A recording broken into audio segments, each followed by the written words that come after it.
What's up, guys? I'm currently welding up the go-kart chassis. Right now, it's just some footage of me welding. Yeah, by the way, guys, sorry for not uploading. I kind of got like a little bit sick, plus my birthday and all that stuff. Uh, anyway, guys, this is just footage of me welding.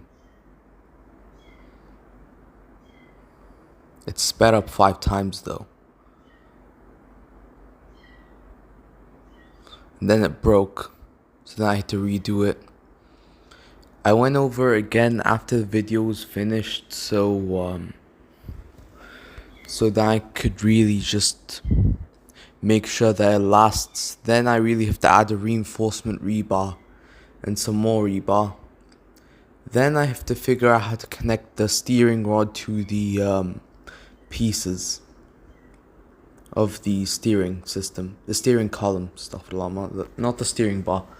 Then I have to get some parts printed off, such as the handbrake and the steering wheel. And then I've decided to use a 9 horsepower engine instead of the scooter motor that I want to use.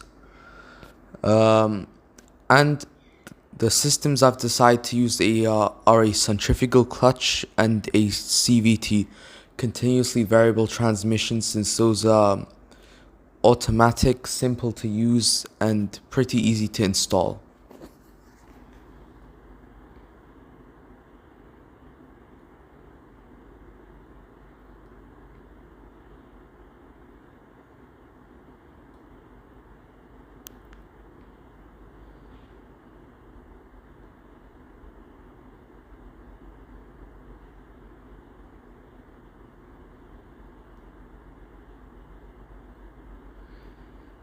Anyway, guys, here's a picture of the finished weld.